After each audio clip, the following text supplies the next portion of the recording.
Hello everybody, welcome back to my channel. If you're new, my name is Rachel and I'm a 21-year-old college student currently studying to take the LSAT and start law school fall of 2022. I've been gone for a little bit, but I'm super excited to be back and studying again, studying with all of you, and I don't know if I'd call it restarting the series, but just getting back into it. Maybe revamping it a little bit, maybe doing some things a little differently. I don't really know. All I know is I'm super excited to be back and making a new video for you guys. It is Thursday, April 1st today, and I'm going to be doing reading comprehension for, I don't know, probably an hour or something. This, if you've watched any of my videos before, you know that reading comprehension is my least favorite subject of all the three LSAT subjects.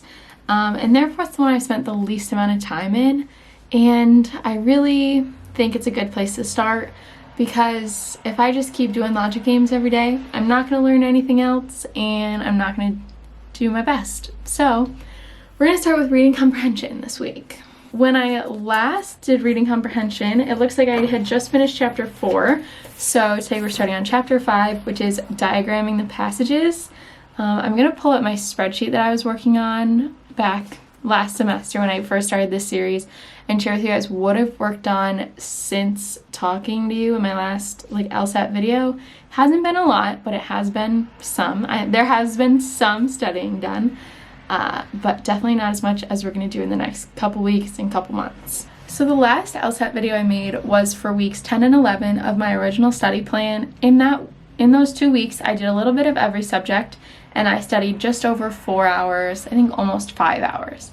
And since then, the only subject that I've spent any time on is logic games. Again, logic games is my favorite subject. I find that I have the most motivation to study that subject rather than logical reasoning or reading comprehension. So it kind of makes sense that in my rut, that was the only thing I wanted to work on. So first I worked on chapter 5, which is all about grouping games. I read that chapter actually twice because I took a really long break between the first time I read it and the second time. And then after I read it the second time, I did the outline and the practice problems that are at the end of the chapter. And then after I did that, I read chapter 6, which combines linear games and grouping games, which are the two types of linear games that I've learned about so far. And I did the full set of practice problems for those types of games, or for that chapter, I guess you could say. That's enough talking from me, I think. I'm gonna get to studying and I'll see you guys in a little bit. I also want to mention, for anyone who's new, I am keeping outlines of what I'm reading, and I have a separate one for each subject. So this is what I have for reading comprehension so far for the first 4 chapters.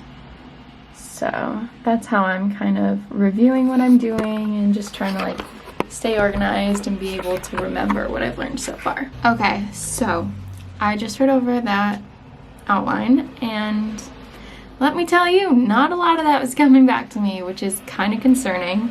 I'm definitely gonna need to spend a lot of time on this subject pretty soon because I really don't know a lot. But what I did realize is that I didn't actually finish the last section of the outline. So I'm gonna do that now. And then I also realized that there's a drill at the end of chapter 4 that I didn't do, and it's all about just analyzing the different passage elements and formations. So I'm gonna actually do that before chapter 5. So I don't know if chapter 5 will be today. If it's not today, it's gonna be tomorrow, because I do have other assignments that are due today, but I was just so excited to get this started that I wanted to do it first. I don't actually know how well I'm gonna do on this drill. It's gonna be more about reading the answers and understanding the answers than knowing the answers myself, because it's been probably 3 months at least since I've looked at this, so wish me luck. Okay, it's been an hour, and let me say, getting the rest of the way through this book is going to be quite difficult. I knew I remembered this being difficult, and I was right. It is hard. I'm determined to make it through, but it's just not going to be easy. That's all I have to say. That's going to conclude today's hour of studying, but I do have one other fun thing to take you guys to today, and that is a meeting of RET's Pre-Law Society. It's a new, I'm kind of a part of it, I think. I've only been to one meeting this semester because they meet on Thursdays at 4:30, but I usually work on Thursdays at 4:30, but I'm off today. So thankfully I get to go, and I don't even remember what we're doing. I think someone's speaking from Syracuse University Law School, and basically they just meet every week and have different speakers. It's a really cool organization. I wish I could go to more of the meetings, maybe next semester or later in this semester, but definitely check it out at your school to see if you have anything like that for undergrad, if that's something you're interested in or plan on going to law school, or you're a pre-law student, whatever it may be. But anyway, that's at 4:30, so I will take you guys to that. But yeah, that's all for now. All right, this is the last time you guys are gonna see me today, I promise. But I just got off of my Zoom with the RIT Pre-Law Society, and I had such a good time. I was kind of skeptical because I didn't know who was speaking today. I couldn't quite remember, but it was one of the admissions counselors from Syracuse University, their law school, and so she just talked about like Syracuse's program and like admissions type stuff, and you know, things related to that, and financial aid and whatnot. And it was really interesting, and like to get to ask her questions and like hear other students' questions. And I haven't spent a ton of time looking into law schools because finances is really going to be a big thing for me. So it's really going to depend a lot on my LSAT score and where I can go that I'll get the most money.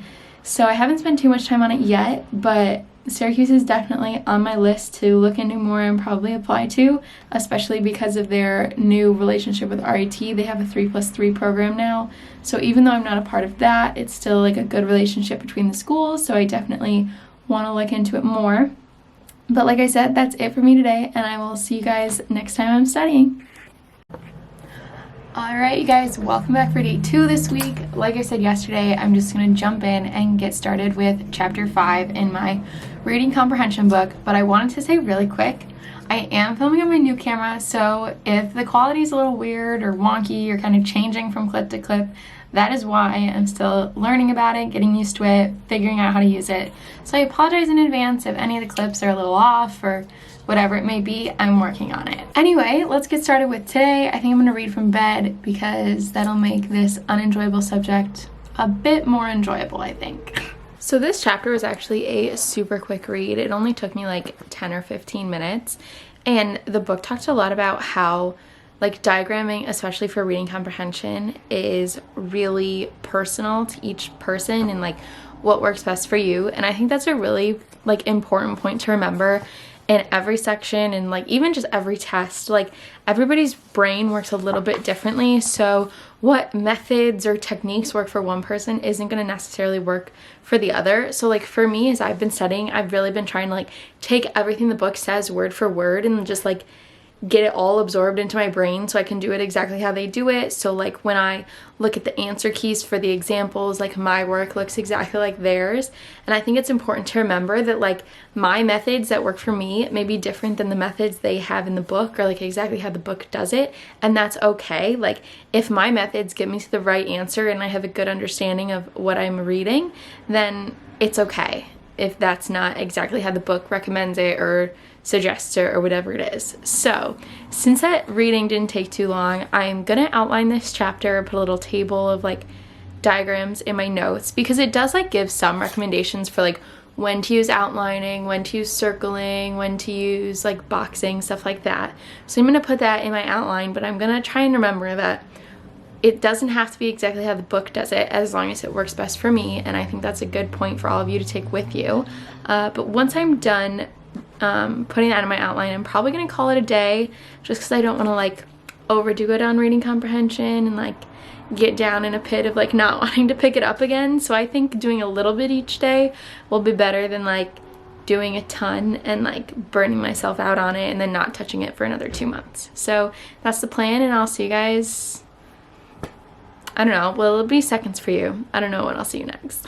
I just wanted to say one other thing that I was thinking about while I was reading this chapter, and that is the fact that I'm going to be taking the LSAT Flex, which means all of my reading comprehension is going to be online, and therefore my only option is to highlight. I can't underline things, I can't circle things, I can't like put boxes around stuff. Like highlighting is literally my only option.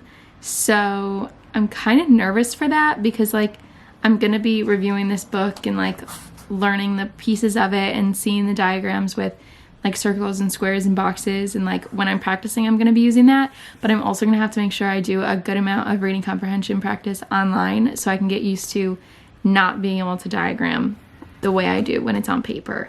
I am hoping to take it in person as well, but I'm planning on getting into that a little more in my next video. So definitely stick around, subscribe if you want to make sure that you see that. Good morning, everyone. It is Monday morning, April 5th, and I'm back for the third and final study session for this LSAT video.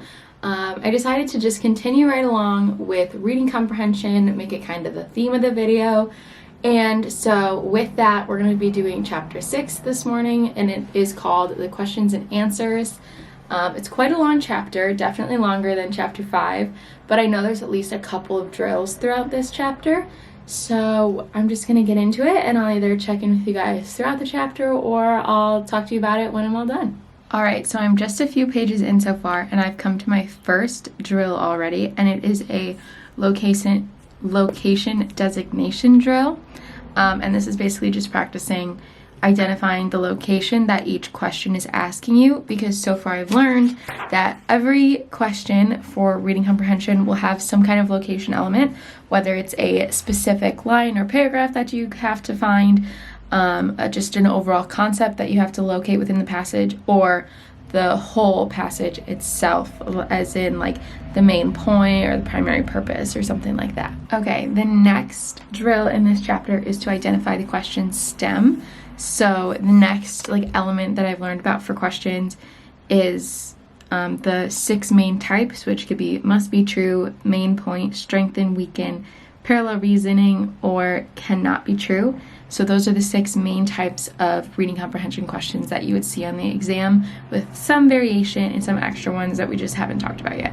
Alright, I just finished reading chapter 6. Definitely a big chapter. It took me about an hour and 15 minutes with all the drills that I did. There ended up being 4. And this chapter definitely needs a big outline, a big review, and notes taken, but I don't think I have that in me right now. So I'm gonna stop this video here and probably tomorrow come back, or maybe even later today, come back and do the outline for this chapter. That is gonna be it for today's video, you guys. I hope you guys enjoyed it. I know I had a lot of fun getting back into studying and making a new LSAT video for you. If you want to see more videos like this and more videos to come related to the LSAT, make sure you give this video a thumbs up and subscribe. I promise more videos are coming soon, and I really appreciate you guys for watching, and I'll see you next time.